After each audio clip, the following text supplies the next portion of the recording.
아침에 먹는 사과는 금사과, 점심에는 은사과, 저녁에는 독사과. 이 말을 한 번쯤은 들어보셨을 겁니다.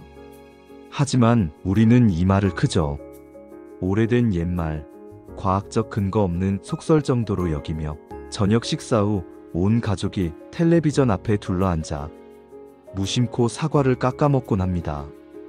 오히려 저녁에 먹는 과일이 하루 동안 부족했던 영양을 채워줄 거라 믿기까지 합니다. 그런데 만약 이 옛말 속에 우리 조상들의 놀라운 과학적 지혜가 고스란히 담겨 있었다면 어떨까요? 당신이 건강을 위해 혹은 즐거움을 위해 먹었던 그 저녁의 사과 한 쪽이 사실은 당신의 위장을 망가뜨리고 숙면을 방해하며 다음날 아침을 찌뿌둥하게 만드는 진짜 독사과였다면 믿으시겠습니까? 오늘은 단순히 사과 이야기만 하는 것이 아닙니다. 사과, 바나나, 토마토, 포도, 귤 등 우리가 즐겨 먹는 대표 과일들이 언제 먹느냐에 따라 어떻게 우리 몸에 천국과 지옥을 오가는 영향을 미치는지, 그 운명을 가르는 과일 섭취의 골든타임에 대해 아주 자세하고 속 시원하게 알려드리겠습니다. 안녕하세요. 인생의 지혜를 100세까지 쏙쏙, 100세 쏙쏙입니다. 지난번 영상에서 우리는 식후에 바로 먹는 과일의 위험성에 대해 확인하였습니다. 오늘은 이러한 식후 과일의 위험성에서 더 나아가 무슨 과일을 언제 먹는 게 가장 좋은지까지 확인해보는 시간을 가지겠습니다. 본격적으로 시작하기 전에 여러분에 대해 조금 더 알고 싶습니다. 당신은 어디에 계시며 몇 살이신가요? 댓글로 남겨주세요. 여러분의 존재는 저에게 큰 힘이 됩니다. 이제 본격적으로 이야기를 시작해보겠습니다. 평소 소화도 잘 되고 잠도 잘 주무시던 68세 이 여사님의 이야기입니다. 얼마 전부터 밤에 자꾸 속이 쓰리고 가스가 차며 배가 부글거려 새벽에 깨는 일이 잦아졌다고 합니다. 위장약을 먹어봐도 그때뿐 원인을 찾지 못해 답답해하던 중 최근에 시작한 저녁 식사 후 사과 한 개씩 깎아 먹기 습관이 문제일 수 있다는 사실을 알게 되었습니다. 아니, 몸에 좋다는 사과가 왜? 이 여사님은 처음에는 믿을 수가 없었습니다. 하지만 그 이유를 과학적으로 들여다보면 저녁 사과는 독사과라는 옛말이 얼마나 정확한 통찰이었는지 무릎을 탁 치게 됩니다. 저녁에 먹는 사과가 독사과가 되는 가장 큰 이유는 두 가지입니다. 바로 산의 공격과 섬유질의 역습입니다.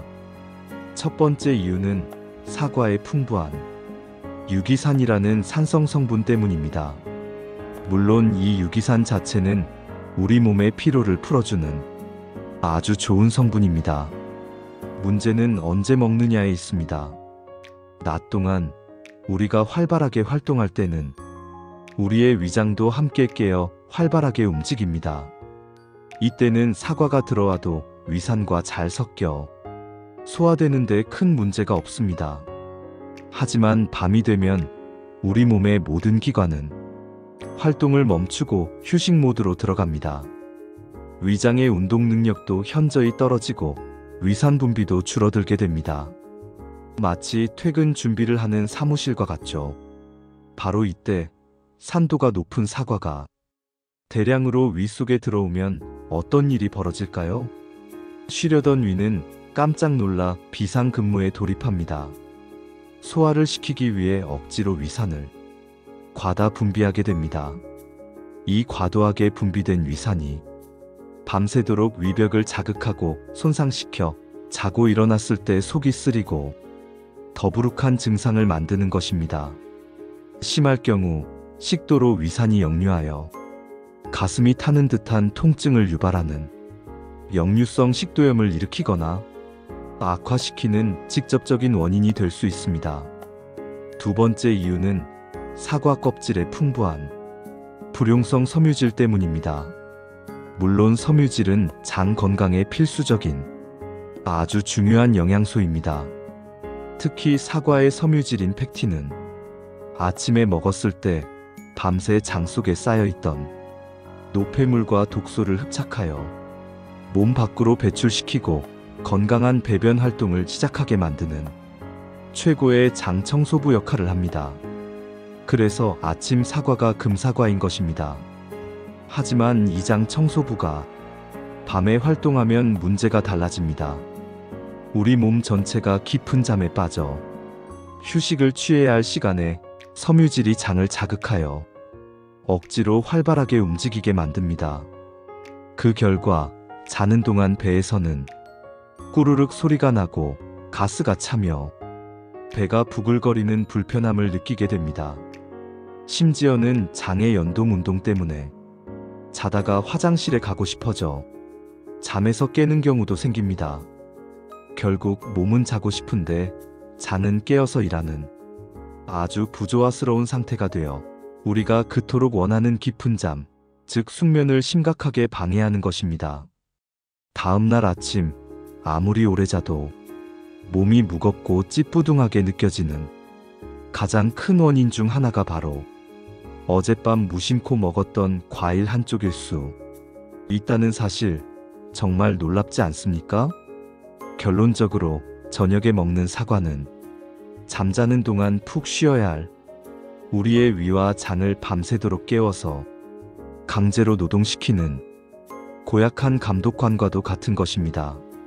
자, 그렇다면 사과뿐만 아니라 우리가 즐겨 먹는 다른 과일들은 어떨까요?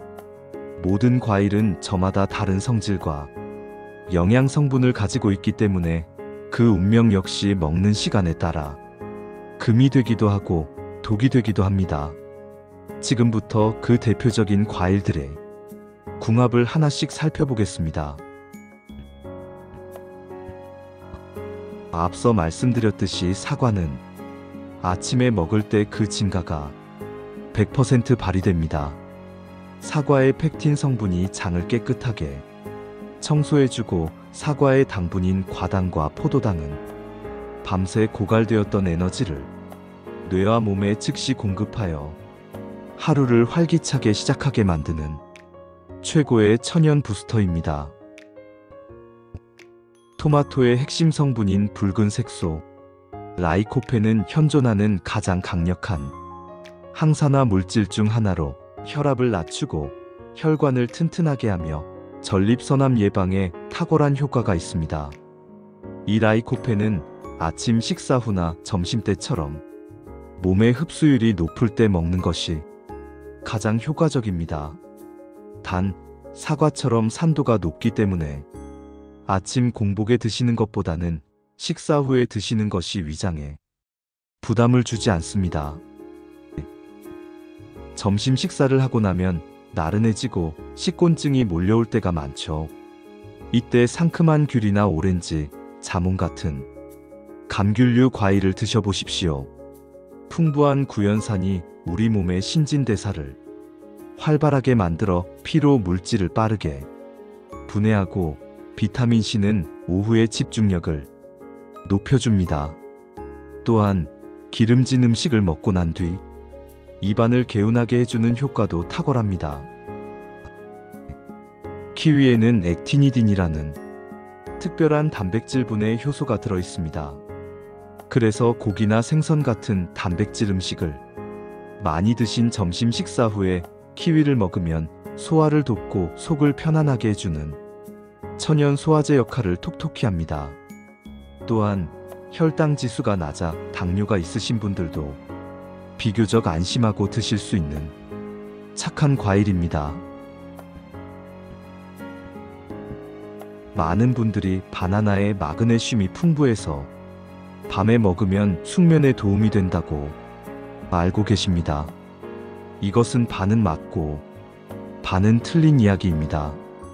물론 마그네슘은 근육을 이완시키고 신경을 안정시키는 데 도움을 줍니다. 하지만 저녁에 바나나를 먹게 되면 이 마그네슘이 위산 분비를 촉진하여 오히려 속을 쓰리게 할 수 있습니다. 또한 바나나는 다른 과일에 비해 소화되는 데 시간이 오래 걸려 잠자는 동안 위장에 큰 부담을 줍니다. 바나나의 진가는 아침 식사 대용이나 운동 전에 에너지를 보충할 때 발휘됩니다. 저녁 식사 후 달콤한 포도나 망고를 후식으로 드시는 분들이 많습니다. 하지만 이것은 우리 췌장을 혹사시키는 매우 위험한 습관입니다.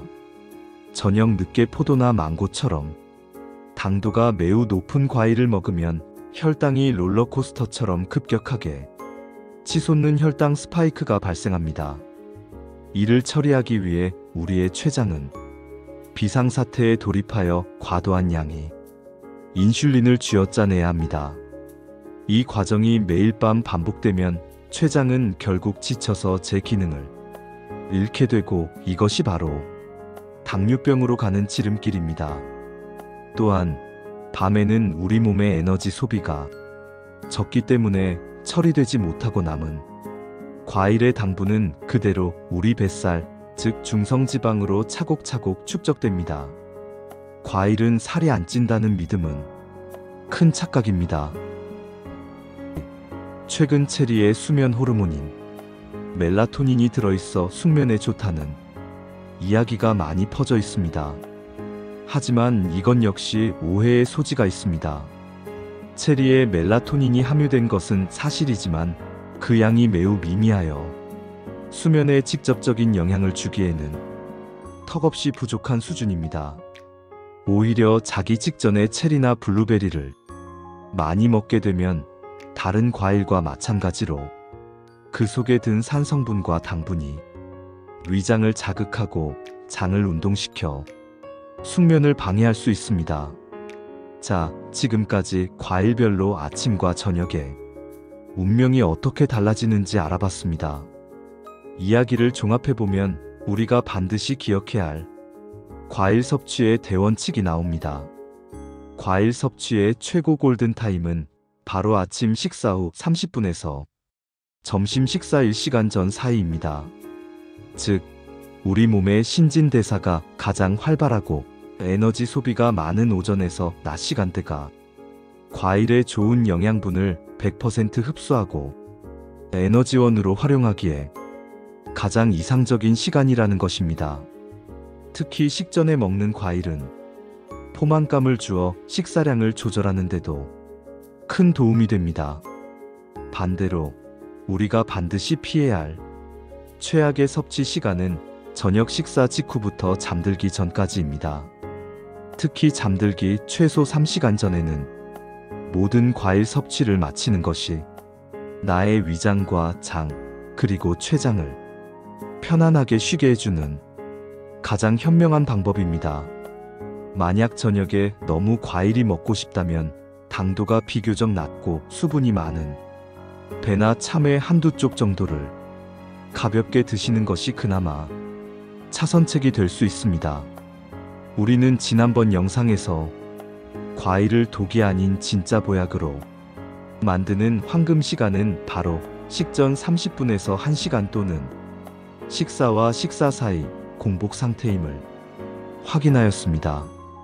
오늘 영상에서는 그 중에서도 바로 아침 식사 후 30분에서 점심 식사 1시간 전을 골든타임으로 특정하였다고 이해해 주시면 되겠습니다. 오늘 우리는 우리가 건강식이라고만 믿었던 과일에도 약이 되는 골든타임과 독이 되는 최악의 시간이 분명히 존재한다는 놀라운 사실을 함께 배워봤습니다. 아무리 좋은 보약이라도 언제 어떻게 먹느냐에 따라 그 효과가 하늘과 땅 차이로 달라지는 법입니다. 우리 조상들이 저녁 사과는 독사과라고 말씀하셨던 것에는 이처럼 깊고 과학적인 지혜가 숨어 있었던 것입니다. 오늘부터라도 저녁 식사 후 무심코 손이 가던 과일 접시를 잠시 내려놓고 그 대신 아침 햇살과 함께 상큼한 과일 한쪽으로 하루를 시작해 보시는 것은 어떨까요? 아마 아침이 훨씬 더 상쾌해지고 밤에는 그 어느 때보다 깊고 편안한 잠을 주무시게 될 겁니다. 그 작은 습관의 변화가 선생님의 10년 후 건강을 결정할지도 모릅니다. 오늘 백세 쏙쏙이 준비한 지혜는 여기까지입니다. 오늘 전해드린 이야기가 조금이라도 도움이 되셨다면 하단의 구독과 좋아요 버튼을 눌러주세요. 여러분의 작은 행동이 저에게는 큰 힘이 됩니다. 여러분만이 알고 계시는 과일 건강하게 먹는 나만의 비법이 있다면 댓글로 함께 나눠주세요. 서로의 지혜가 모여 우리 모두의 건강을 지킬 수 있습니다. 지금까지 백세 쏙쏙이었습니다. 감사합니다.